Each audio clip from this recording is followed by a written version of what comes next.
School shootings and rampages are so typically American that when I started gathering material for this video, I had no idea that all the incidents I would find on the internet would have happened in America. So what follows is a compilation of some of the most horrific school shootings and attacks of the last 100 years.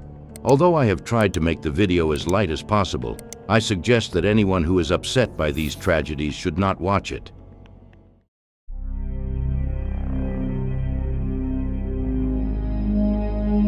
Cleveland Primary School, Stockton, California, the 17th of January, 1989. Patrick Purdy has led a life of crime since he was a teenager. He was a drug addict and also dealt drugs. He also served time in prison for armed robbery, where he attempted suicide twice. In early 1989, he finally committed the worst crime of his life. The man parked a Chevrolet van loaded with fireworks behind the school and then blew the whole thing up with a Molotov cocktail. He then went to the playground of the school and opened fire with an AK-47 machine gun on the children aged 6 to 8 playing there. The brutal action lasted only 3 minutes, during which time Purdy fired a total of 106 shots, killing 5 children and wounding 30 other people, including a teacher. Purdy then committed suicide on the spot. As the majority of the victims were refugees of Vietnamese and Cambodian origins, the act was clearly declared racist in intent.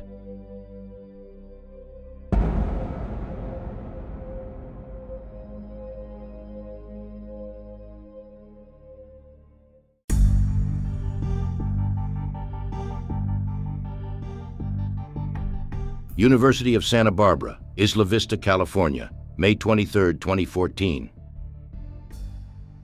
The following story is not exactly a school massacre, but it is attributed to the fact that it took place near the campus of the University of Santa Barbara.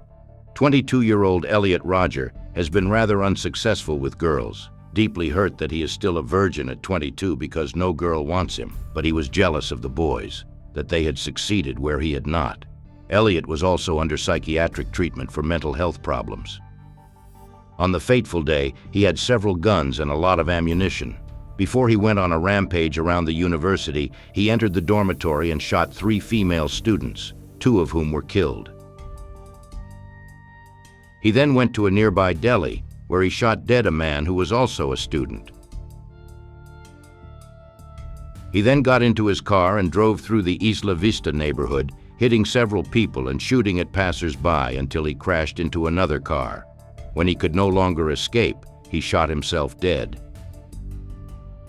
Prior to the events, the boy uploaded a video on YouTube in which he talks about how he wants revenge on all of humanity because his advances are rejected by all girls. Indeed, his targets were mostly university girls. Previously, Elliot had also written a book-length text, My Twisted World, in which he explains his confused ideas in detail. At the same time as he uploaded the video, he emailed it to 34 people, including his parents and his psychiatrist, whose responsibility was raised during the investigation. There has also been considerable debate about how a person undergoing psychiatric treatment can legally obtain a firearm.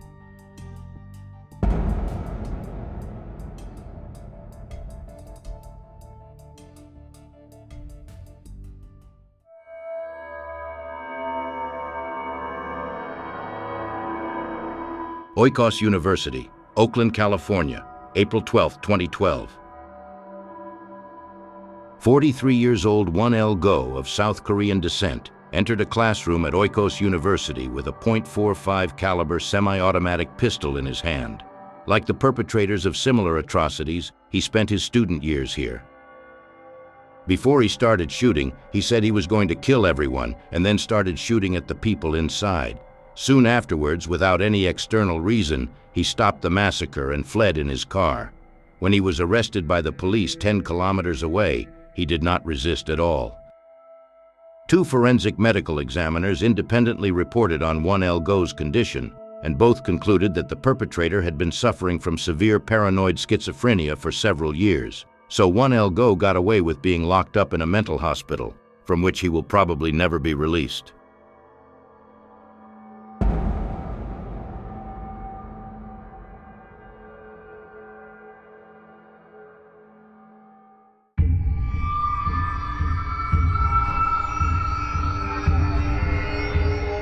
Red Lake College, Red Lake, Minnesota, March 21, 2005.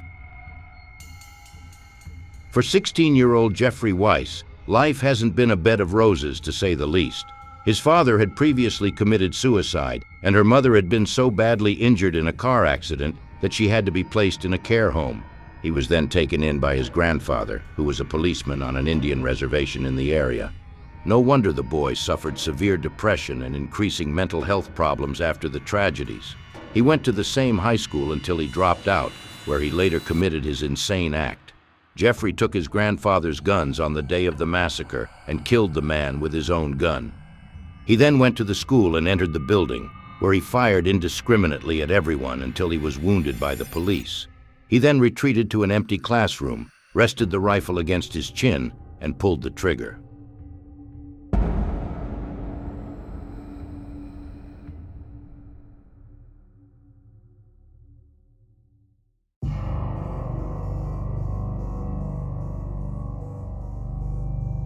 Umpqua College, Roseburg, Oregon, October 1, 2015.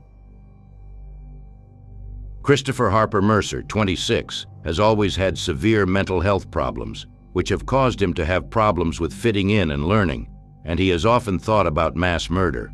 He lived with his mother, and the two of them often went shooting together at a shooting range. They had a total of 14 firearms, although he did not use them for his later crime. On that fateful day, he entered a classroom with 2 guns in his hands.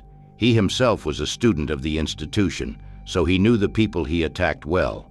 911 was called from a neighboring room at 10:38 a.m. when the first shots were heard. 6 minutes later, the Rampage was already engaged in a gunfight with 2 police officers in the corridor and was injured in the shooting. He then went back into one of the classrooms and shot himself in the head. The investigation revealed that 3 days before the assassination, he had downloaded a documentary on the Sandy Hook Elementary School shooting from the internet, possibly using the assassin as a role model. You will see a report on this case soon.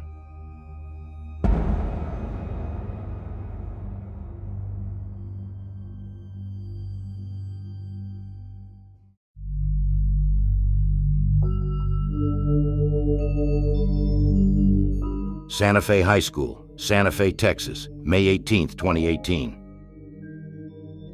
17 years old Dimitrios Pagurtsis was said to be a quiet but not scary quiet student. He was a member of the school's American football team and was also on the school's honor roll. He has never had any run-ins with the authorities. On that particular Friday, he arrived at his school with a Remington 870 hunting rifle, a .38 caliber revolver, explosives, and a Molotov cocktail. The firearms belonged to his father, who had the proper permits to possess them. During the 25-minute rampage, he did not use explosives, but killed or wounded several people with his weapons, and finally surrendered. During the investigation, the boy's diary was found, in which he planned the massacre in detail. This included killing himself after the atrocities, but he later admitted he did not have the courage to do so.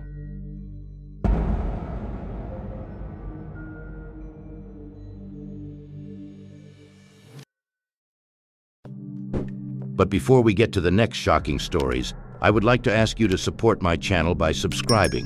Thank you very much.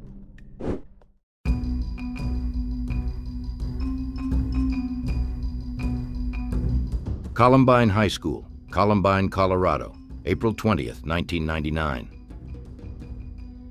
Eric Harris, 18, and Dylan Klebold, 17, have a history of run-ins with the law for theft and trespassing.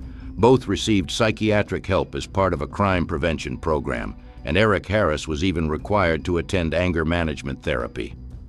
The boys repeatedly talked about wanting to become famous for some kind of violence, and unfortunately, they meant it. They prepared for the massacre for a long time and planned everything carefully. On the fateful day, plans finally became reality when they entered their school building armed with bombs and weapons.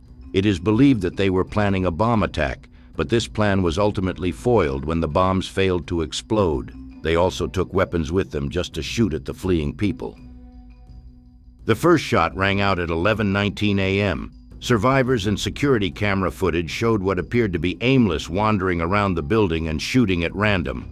When a Jefferson County deputy sheriff arrived at the building, he opened fire in an attempt to draw the attention of the attackers. The rampage finally ended in the school's library at 12:02 p.m., where, after killing or injuring several children and teachers, the two teenage boys lay down on the ground and shot themselves.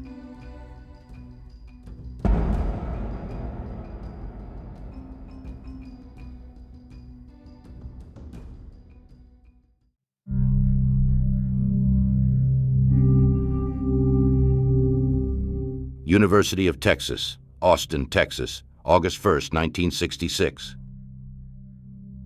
Charles Whitman had previously served in the Marines, where his excellent skills soon earned him the rank of Master Marksman, scoring 215 out of a possible 250 points.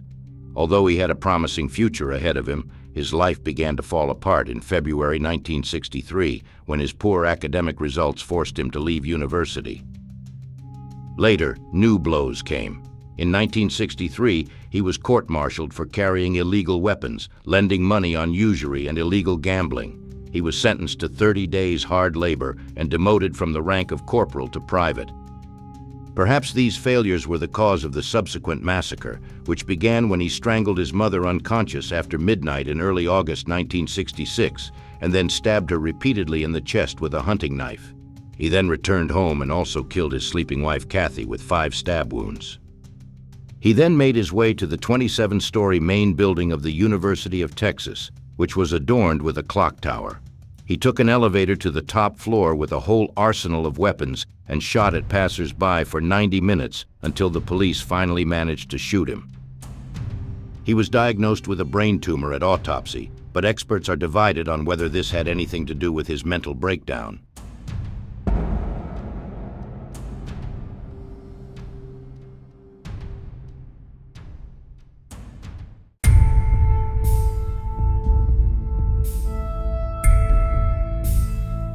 Stoneman Douglas High School, Parkland, Florida, the 14th of February, 2018. 19 years old Nicholas Cruz was literally a gun nut. So much so that in the last 7 years since the boy was 12, the local sheriff has received 39 reports of concern about his pathological mania. Several reports were made by the boy's foster mother herself, and in 2016 the police were specifically warned that Cruz was planning a school shooting, which he advertised on Instagram with a picture of a gun.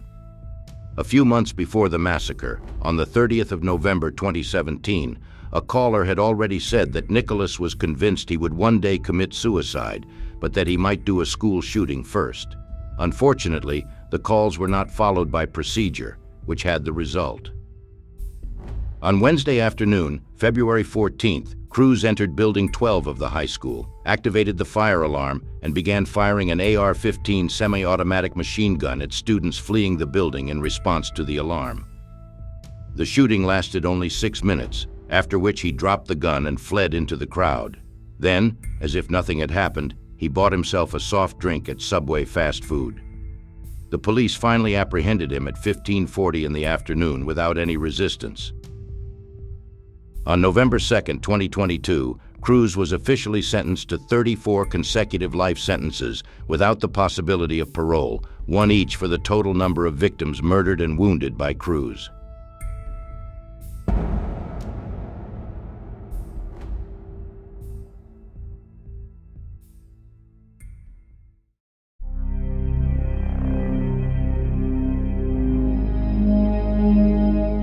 Sandy Hook Elementary School, Newtown, Connecticut, December 14, 2012.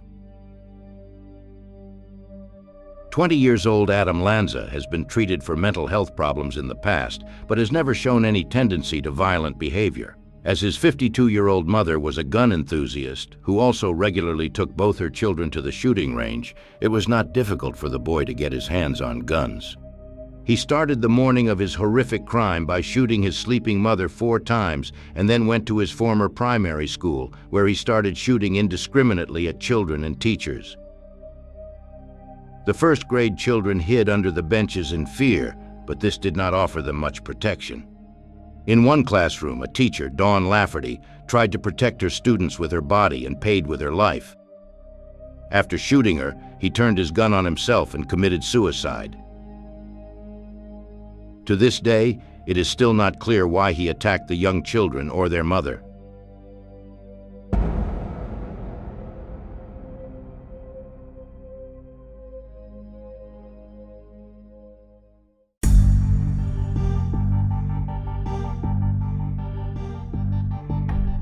Virginia Tech University, Blacksburg, Virginia, April 16, 2007.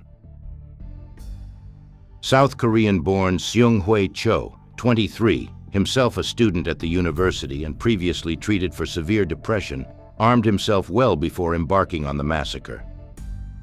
His first trip led him to his ex-girlfriend's room, where he shot her and her lover to death. He then returned to his room, where he took 2 pistols and more than 400 rounds of ammunition. Before the massacre began, he locked the front doors with chains and padlocks and went on a rampage. Seung-Hwae Cho had less than 10 minutes to kill his way from classroom to classroom. Because the front doors were locked early, police officers responding to an emergency call needed much more time to enter the building. However, by the time they reached the 2nd floor, the assailant had already shot himself in the head, leaving several victims and wounded.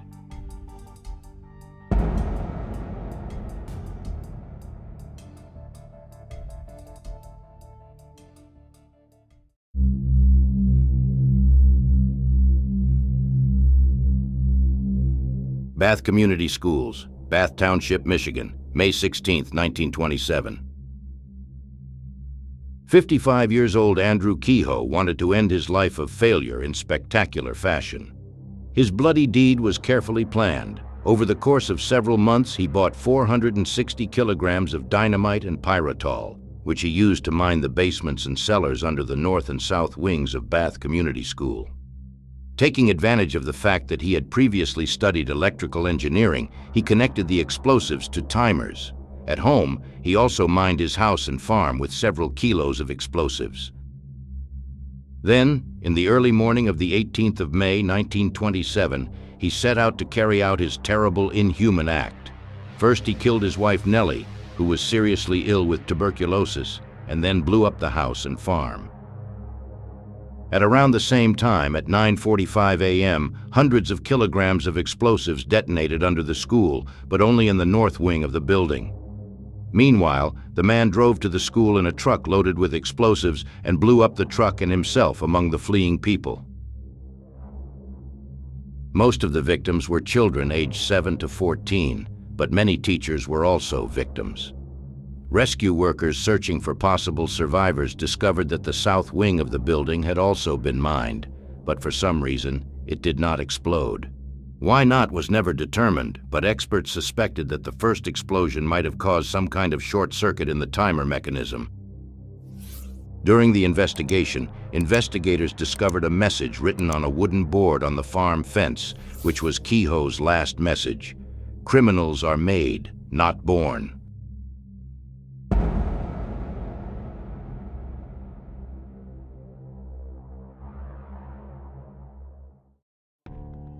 Well, that was my compilation of 12 school shootings. Leave your comments, like the video if you liked it, and if you subscribe to my channel, press the bell to receive notifications about my latest videos. Thank you very much for your attention. I will be back soon with the next video.